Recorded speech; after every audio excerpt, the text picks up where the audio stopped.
Comment lancer vos campagnes Google Ads pour votre business en dropshipping? C'est ce que l'on va voir ensemble dans cette vidéo. J'ai dépensé depuis le début de l'année plus de 500 000 € en publicité sur Google.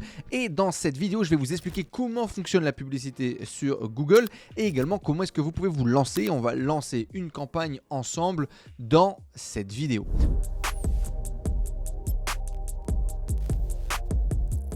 On va tout de suite démarrer avec les explications de qu'est-ce que c'est finalement que la publicité Google. J'ai lancé une requête canapé et là on voit deux types de sponsorisés différents. Vous avez ici le premier sponsorisé et ici le deuxième sponsorisé, troisième sponsorisé. Les premières typologies de campagnes qu'on a ici, c'est ce qu'on appelle le Google Shopping, d'accord? On appelle ça le shopping également. Et donc l'idée c'est de pouvoir mettre en publicité nos produits et que directement s'affiche la photo, le titre, le prix et tout un tas d'informations qui est mis en avant juste en dessous du moteur de recherche. Autre point ici, on a une autre publicité textuelle cette fois-ci qu'on appelle les campagnes search. D'accord, les campagnes de recherche. Donc là, on a une première campagne textuelle, ici une campagne shopping. Ça, j'imagine que c'est également une campagne search sur laquelle il y a la possibilité de pousser une photo. Et du coup, ces personnes pub pour pouvoir être en première position. La première position naturelle, en référencement naturel, c'est celle-ci, c'est but. Et pourtant, vous voyez que la Redoute apparaît finalement au-dessus, Maison du Monde apparaît au-dessus, alors que j'imagine qu'ils sont placés en dessous. Là, pour le coup, ils n'apparaissent pas, ces coquins. Mais et là, ils apparaissent, si Maison du Monde est deuxième également, mais ils font de la publicité pour apparaître en première position publicitaire. Ok ? Donc là, directement, on arrive sur la catégorie canapé, par exemple, chez La Redoute, en cliquant sur le lien. Et si vous cliquez sur le lien ici, même chose, vous arrivez logiquement directement sur une fiche produit cette fois-ci pour pouvoir acheter le produit. Eh bien, vous savez quoi? 70% de notre chiffre d'affaires vient de Google Shopping, ce moteur de recherche finalement qui permet de mettre en avant directement les produits avec un visuel, ce qui va créer plus d'engagement finalement chez les visiteurs. Et les gens qui vont cliquer, ils ont déjà finalement fait un espèce de choix entre les différents styles, entre les prix également. Ils ont plein d'informations, ce qui fait que ça va générer vraiment des visiteurs qui sont qualifiés. Donc dans cette vidéo, on va voir les trois typologies de campagnes qui sont nécessaires que vous compreniez, que vous connaissiez. Et on va également lancer ensemble une campagne Google Shopping avec les paramètres que je vous recommande de lancer. Bien évidemment, si vous me découvrez à travers cette vidéo, je m'appelle Enzo Honoré, je suis e-commerçant depuis 2016 et je génère en moyenne avec mon associé plus de 5 millions d'euros de chiffre d'affaires en e-commerce, en dropshipping. Aujourd'hui, on a une équipe de 20 personnes et on a commencé sans argent, petit à petit en construisant nos premiers sites étape par étape. Aujourd'hui, Google représente plus de 70% de notre chiffre d'affaires et c'est vraiment énorme ce qu'on est capable de faire avec Google quand on le configure correctement. Petit tuto du coup pour vous aider à prendre en main tout ça et apprendre à découvrir finalement les outils qui sont à notre disposition. Je me mets ici sur le compte de veilleuse.fr. Alors veilleuse.fr, c'est un site que je montre assez souvent. C'est un des sites qu'on a révélé. C'est le site notamment qui nous sert de case study pour notre formation, la méthode Kraken, qu'on a construit étape par étape aux yeux de tout le monde. Et donc sur ce site-là qui génère 50 000 € de chiffre d'affaires, je crois, l'année dernière sur 9 mois, et à peu près 35 000 € de chiffre d'affaires cette année, on a dépensé en publicité 8 900 $, 8 490 $ depuis le début d'année. On voit bien là du 1er janvier au 15 août. Et la première campagne, on va voir les trois typologies de campagnes qu'on a d'activer d'ailleurs. Première campagne shopping, deuxième campagne le search et la troisième campagne c'est le display, le remarketing. Alors campagne 1, vous l'avez compris, c'est le shopping. Campagne 2, vous l'avez compris, ce sont le search. Et la troisième campagne c'est le retargeting, le display. Qu'est-ce que c'est? C'est pour pouvoir faire que quand vous êtes en train de naviguer sur internet par exemple, sur But, sur La Redoute, vous trouvez un produit sympa et après vous allez aux toilettes, vous allez faire autre chose, peu importe, vous allez couper votre navigation et vous allez sur Le Bon Coin, sur Le Monde ou je ne sais quel autre site et là vous revoyez une publicité de La Redoute ou de But avec le produit que vous avez visité. Bon, et bien ça c'est ce qu'on appelle le remarketing, le retargeting. C'est votre capacité à pouvoir recibler les visiteurs qui sont venus sur votre site en fait. L'avantage de faire une publicité sur ces gens-là, c'est que c'est des gens qui potentiellement ont déjà vu votre site, sont intéressés par les produits que vous vendez et c'est vrai qu'on dit que les gens n'achètent jamais dès le premier coup. Ils achètent en général 5-7 fois après avoir vu votre pub ou votre site internet. Et donc l'idée c'est de pouvoir, pour moins cher, parce que du coup on sait déjà qui sont ces gens, recibler, pousser et mettre en avant nos offres afin de convertir. En général, le retargeting correspond, je dirais, à peu près à 10% du budget que vous dépensez sur une plateforme. Si vous dépensez 1000 € par mois, par exemple, sur Google, vous pouvez mettre 100 € par mois dans votre retargeting. Ça devrait suffire pour pouvoir toucher les visiteurs qui sont venus sur votre site. Et ça peut être très rentable parce que ces 100 € par exemple peuvent vous amener des milliers d'euros de vente, vu que c'est des gens qui ont déjà vu votre site internet, qui sont intéressés.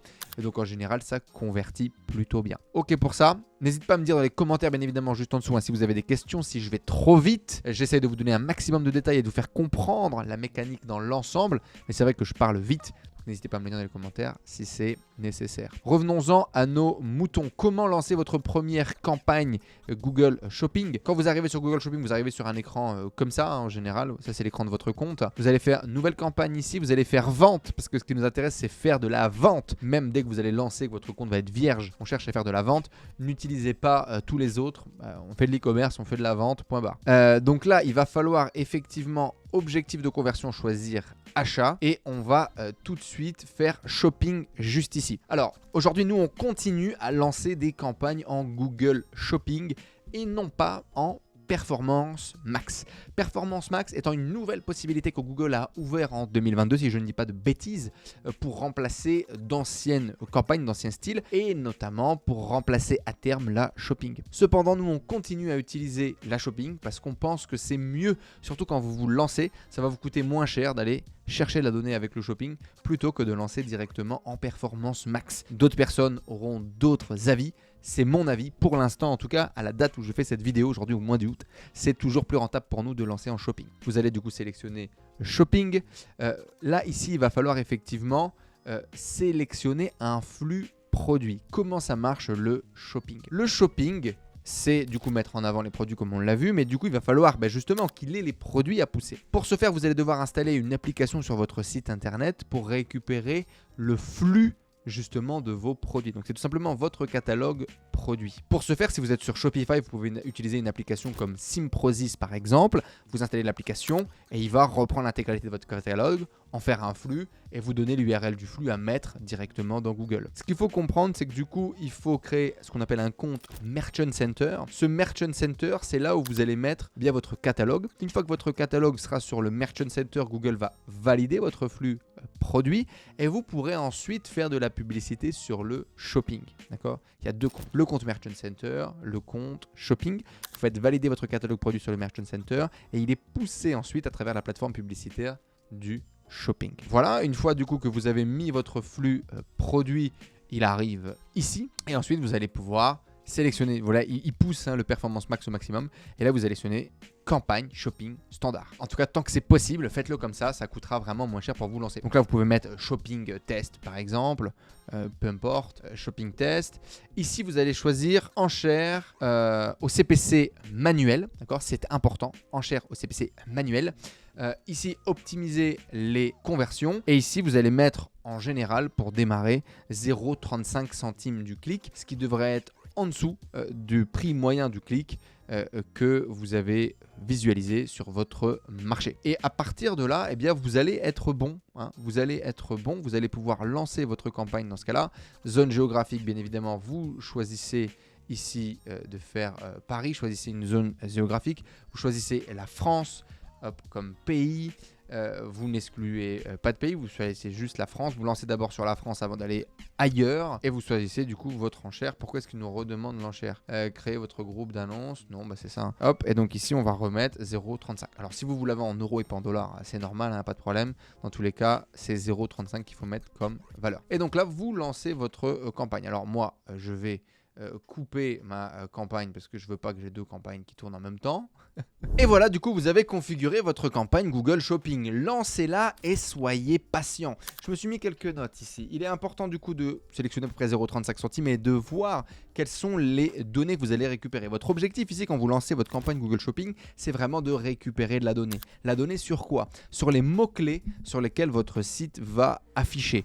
Sur quels mots-clés vos publicités, vos produits vont être affichés et sur quelle produit les gens vont cliquer. Toutes ces données-là, elles vont être super importantes pour qu'on puisse enlever les mots-clés qui ne nous intéressent pas ou enlever de la publicité, les produits qui génèrent du clic et pas de vente. Votre objectif, bien évidemment, étant d'avoir les mots-clés les plus pertinents par rapport à vos produits pour que un utilisateur qui recherche un canapé ou un pull rouge voit afficher des canapés ou des pulls rouges et sélectionne les produits qui marchent le mieux. C'est un vrai travail important, celui d'exclure des produits ou d'exclure des mots-clés qui ne sont pas rentables pour faire que votre publicité soit rentable. Et ensuite, il va falloir être patient parce que Google, ça prend du temps, entre 7 et 14 jours en attendant de remonter suffisamment d'informations. Si vous voyez que vous ne dépensez pas assez, vous pouvez commencer à monter petit à petit vos CPC, 35 à 40 centimes par exemple, pour pouvoir capturer de la donnée plus rapidement. Faites attention, si vous mettez moins, vous pourriez ne pas enchérir et donc ne quasiment pas avoir de clics. Si vous mettez trop cher, vous pourriez avoir des clics qui ne sont pas pertinents et ça va être compliqué pour vous d'être rentable et vous allez dépenser beaucoup d'argent rapidement. Budget minimum pour votre campagne,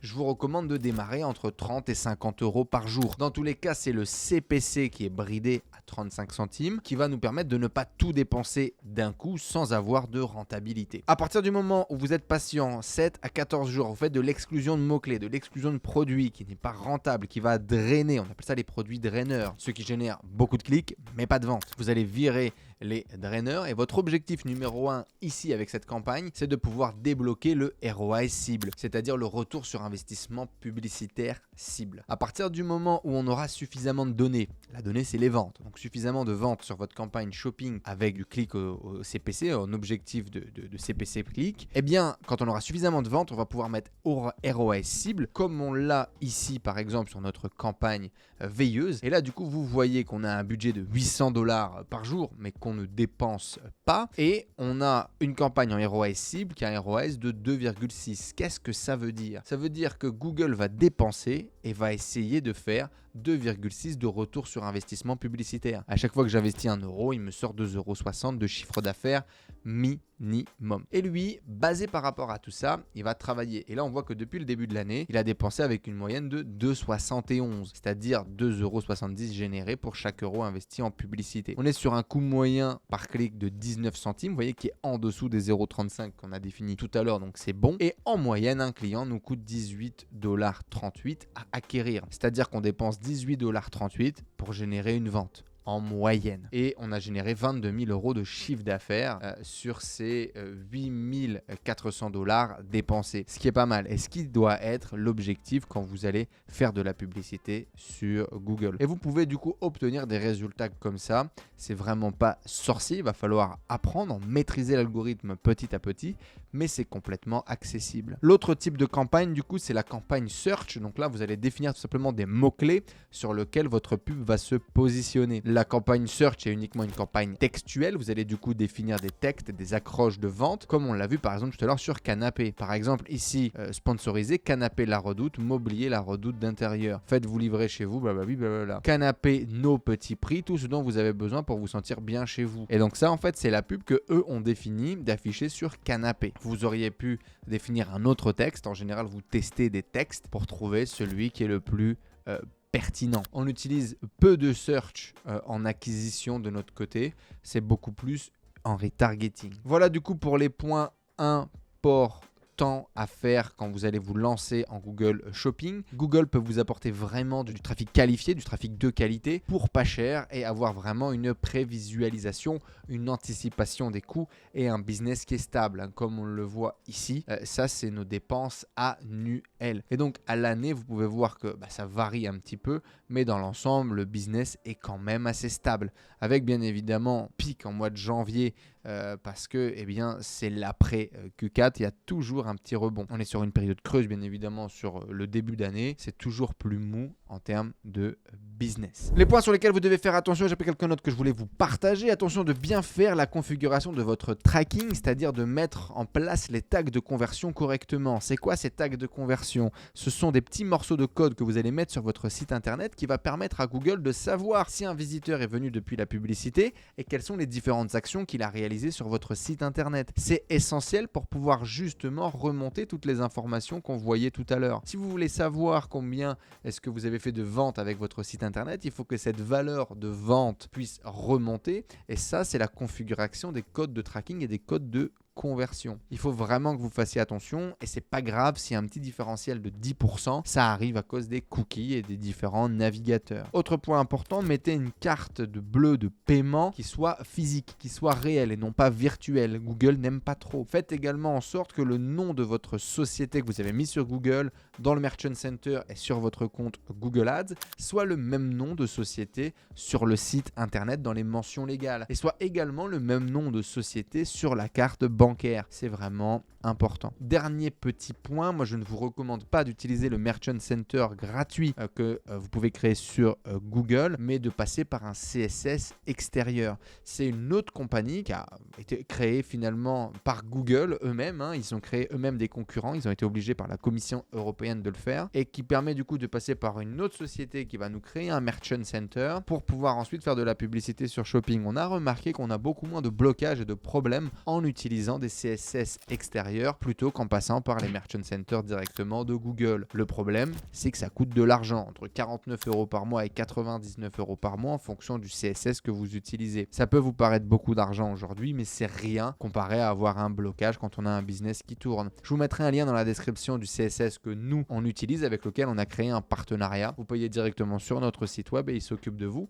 Ça s'appelle Deshop et c'est un des moins chers et des plus fiables du marché, avec un service client qui est vraiment bien, vu qu'on est du coup CSS Partner Premium. On a du coup un SAV qui est Partner Premium également. Ça veut dire qu'on a un bon SAV chez Google, pour tous ceux qui ne connaissent pas. Voilà, c'est tout ce que j'avais à vous dire les amis sur les bases à maîtriser sur la publicité sur Google en dropshipping. Et si vous voulez découvrir la méthode Kraken, la stratégie qu'on a créée pour justement pouvoir créer des sites e-commerce stables, long terme et revendables, le lien est dans la description juste en dessous. On organise une conférence très bientôt. Vous ne voulez pas rater ça. Si vous voulez savoir comment est-ce qu'on a généré 5 millions d'euros de chiffre d'affaires l'année dernière avec nos business en e-commerce ou dropshipping, vous pouvez cliquer sur ma tête juste ici et vous allez voir une vidéo dans laquelle je fais le bilan mensuel ou trimestriel de nos boutiques et dans lequel je revois toutes les ventes qu'on a réalisées et les stratégies qu'on a mis en place. C'est juste ici, il suffit de cliquer sur ma tête, un like, abonnez-vous et je vous dis à très bientôt.